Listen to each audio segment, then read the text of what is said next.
Hello students, I am going to teach the use of common error।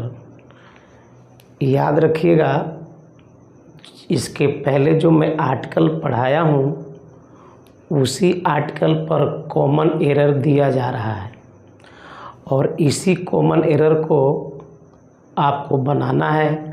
और याद रहे, common error that is very important for each and every competitions। Okay, so first learn it।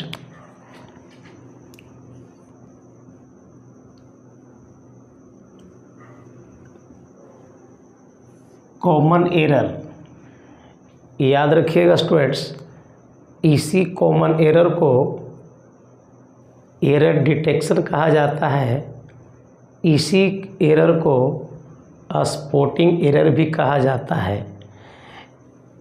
याद रखिएगा, इसको बनाने से पहले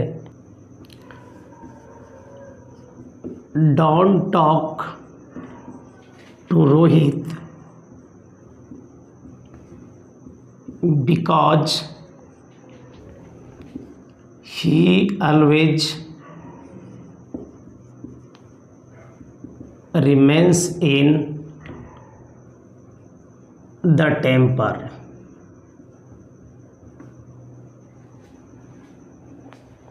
students याद रखिएगा, don't talk to Rohit because he always remains in the temper. ये आपका सेंटेंस दिया हुआ है और इसी सेंटेंस को वह पार्ट वाइज याद रखिएगा। मैं इसे पार्ट ए बना दिया,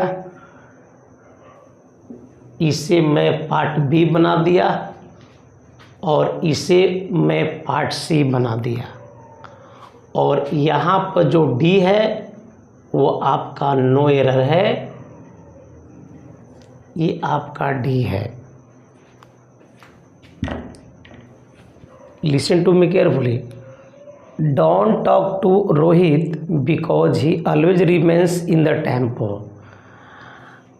Now you have to judge the sentence and you have to find which part has an error।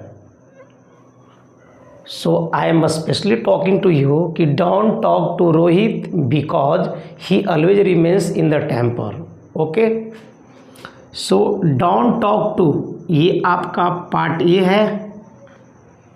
Rohit because ये पार्ट आपका बी है और he always remains in the temper वह आपका पार्ट सी हो गया। Got my point.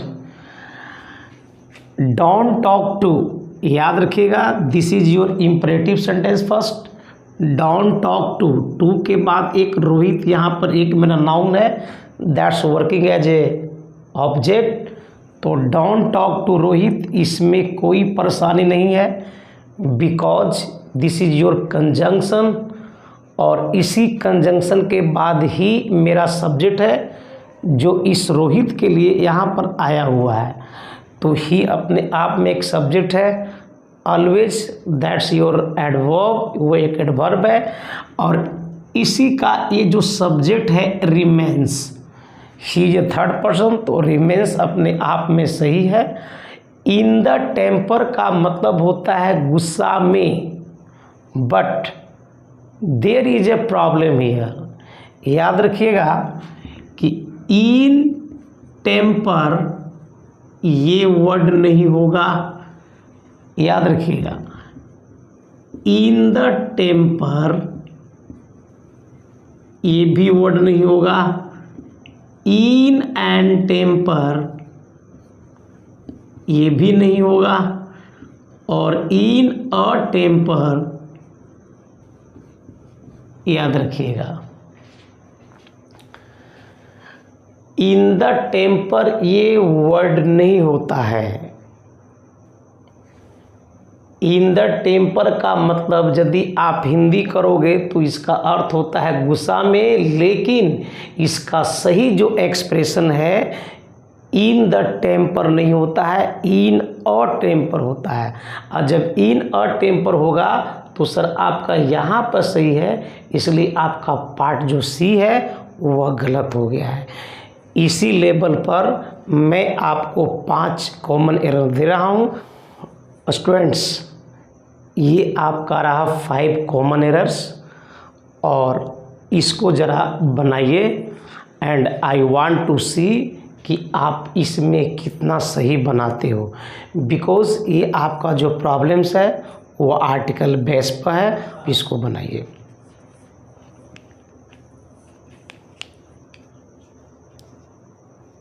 चलिए I just solve it.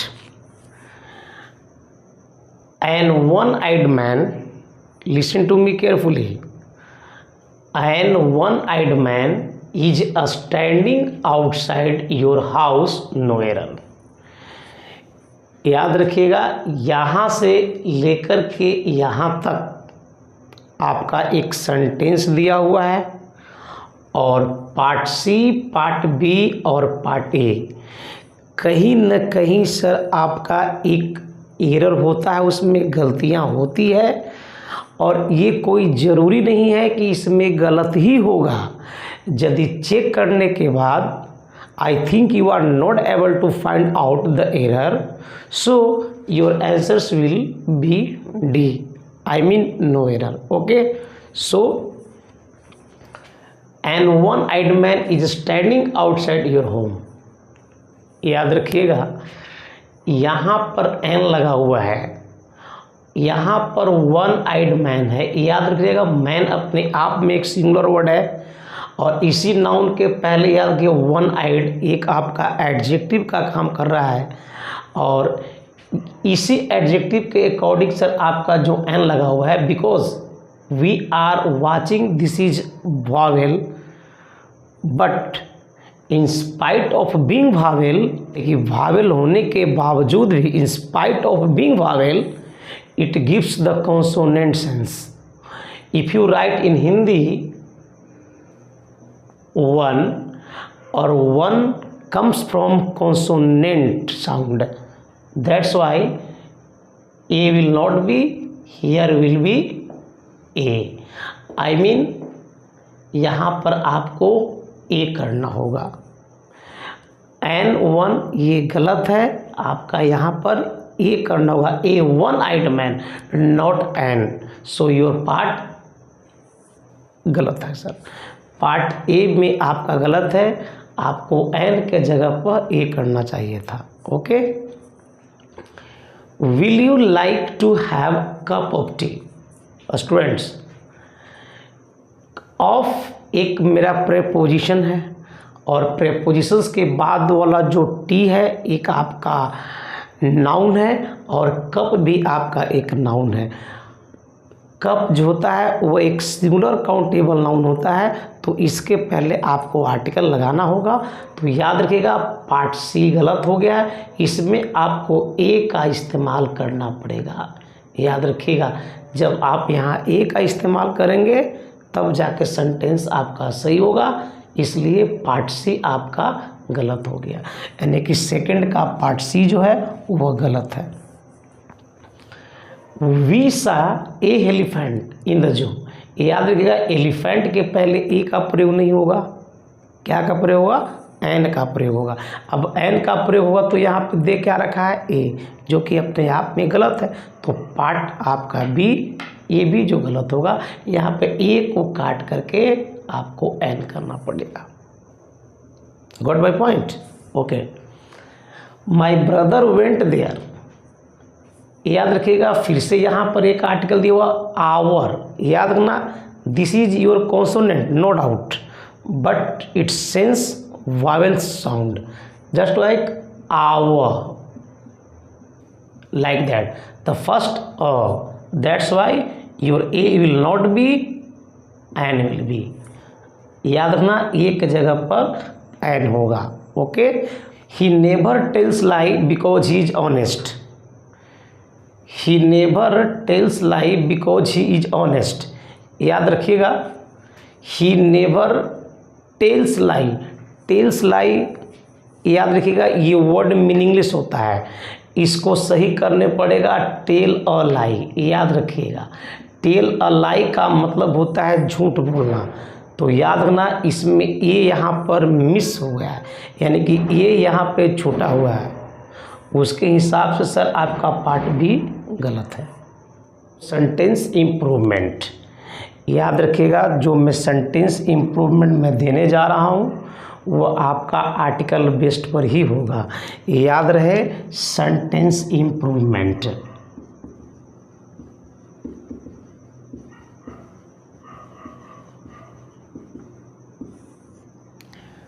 Sentence improvement याद रखिएगा ये भी एग्जाम्स के लिए बहुत ही इम्पोर्टेंट होता है। This sentence improvement is very important for each and every competitions. Okay, so sentence improvement, if I write, listen to me, sentence improvement याद रखिएगा China made attack on India in 1962।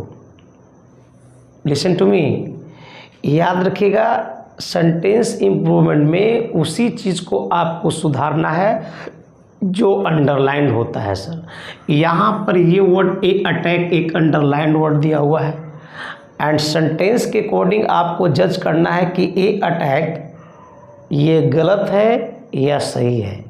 यदि आपको लगता है कि गलत है तो इसी पार्ट को सुधार करके यहाँ तक दिया हुआ है। हो सकता है कि इसकी जगह अन अटैक हो, या हो सकता है कि द अटैक हो, या हो सकता है कि सिर्फ अटैक हो, और लगता है कि ए अटैक सही है तो फिर आपका आंसर हो जाएगा no improvement. Okay, so China made a attack on India in 1962। सबसे पहले याद रखना ये हमारा प्रेपोजिशन है, और याद रखना ये हमारा आर्टिकल है, और आर्टिकल है तो अटैक हमारा नाउन बना, और नाउन के पहले आर्टिकल तो आता ही है। Okay, but attack, A attack ये कोई तुक नहीं बनता है, क्योंकि इसका अगर आप प्रोनाउंसिएशन कीजिएगा तो अटैक होगा तो भावेल का साउंड आएगा, तो यहाँ पर एन होना चाहिए था। But remember one thing, make attack याद रखिएगा ये गलत वर्ड होता है। मेक अटैक ये गलत वर्ड होता है। मेक अ अटैक ये भी गलत वर्ड होता है। Make the attack, make the attack ये भी गलत होता है। मेक एन अटैक ये आपका राइट वर्ड है। तो याद रखना सबसे पहले सर मेड, चूँकि मेड ये V2 है तो मेड ए अटैक यानी कि मेक ए अटैक तो ये गलत हुआ। अगर ये गलत हुआ तो सबसे पहले आपका डी आउट हुआ। Make attack not, make the attack not, your answers will B A. China made an attack on India in 1962। So part A आपका सही हो जाएगा। Okay,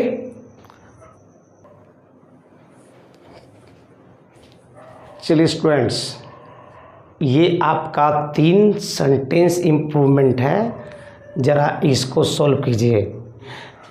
Ramesh wants to take rest because he is tired of running. Take rest पर underline किया हुआ है। अब इस टेक रेस्ट के जगह पर क्या टेकिंग ए रेस्ट आएगा, टेक द रेस्ट आएगा, टेक अ रेस्ट आएगा, या हो सकता है कि वो दिया हुआ टेक रेस्ट वो अपने आप में सही है। तो students listen to me carefully. सबसे पहले याद रखना, अगर मैं टू की बात करूं तो टू के बाद वर्ब हमेशा V1 होती है, यानी टू के बाद वर्ब का फर्स्ट फॉर्म देना है। जैसे to go, to come, to play, okay, like this. So to के बाद टेकिंग हमारा गलत वर्ड है, ये आंसर नहीं होगा। अब टेक द रेस्ट, एक चीज़ याद रखना, इसका राइट जो एक्सप्रेशंस होता है, एक जो राइट वर्ड होता है वो होता है सर टेक अ रेस्ट। अब टेक अ रेस्ट का मतलब होता है आराम करना, तो टेक द रेस्ट का कोई तुक नहीं है, और take a rest this is your answer, यही आपका आंसर है। टेक रेस्ट के जगह पर सही वर्ड होगा टेक अ रेस्ट, और take a rest that will be right है। Okay, it took me almost a ah, याद रखना ए लगा हुआ है तो ये अपने आप में नाउन हुआ, और आ का पहले आप जरा बताइएगा क्या दी आ होगा, नॉट, सिर्फ आ होगा, नॉट, एन आर होगा, I mean sir your answers will be C. A number of students have passed the exam, याद रखिएगा यहाँ पर ए नंबर पर दिया हुआ है, और ए नंबर के जगह पर क्या सिर्फ नंबर हो सकता है, या दी नंबर होगा, या ए नंबर होगा, या हो सकता है कि जो ए नंबर दिया हुआ है वो अपने आप में सही है। Listen to me carefully, a number of, याद रखिएगा, और दी नंबर ऑफ, ये दोनों वर्ड हमारा सही होता है। याद रहे, ए नंबर ऑफ और दी नंबर ऑफ, इसके बाद आपको सर जो नाउन बैठाना है, नाउन पीसीएन में आएगा, बट ए नंबर के साथ जो नाउन बैठेगा वर्ब आपका प्लूरल हो जाएगा, और यदि द नंबर के साथ जो यहाँ पर नाउन बैठेगा पीसीएन तो वर्ब सिंगुलर हो जाएगा। याद रखिएगा स्टूडेंट। सो यहाँ पर जो वर्ब है वह हैव है, यानी कि हैव पास्ट पीएल कैटेगरी का है, और यदि ये पीएल कैटेगरी का है तो ये अपने आप में ए नंबर सही है। अब सही है तो सेंटेंस आपको सुधारने की ज़रूरत नहीं है, आपका आंसर हो जाएगा नो इम्प्रूवमेंट, यानी कि दिया हुआ वाक्य सही है। A number of students have passed the examinations. Okay, by the way अगर मैं यहाँ पर हैज कर देता तो आपका आंसर सीधे दी नंबर चलाता। Got my point. याद रखिएगा, यदि यहाँ पर हैज होता है, अगर हम यहाँ पर सिंगुलर देते हैं तो मेरा द नंबर पर चलता है, बट ऑलरेडी मेरा हैव पास्ट जो है वो प्लूरल है, तो इसलिए ए नंबर अपने आप में सही है। अब सही है तो आपका आंसर हो जाएगा डी। ओके।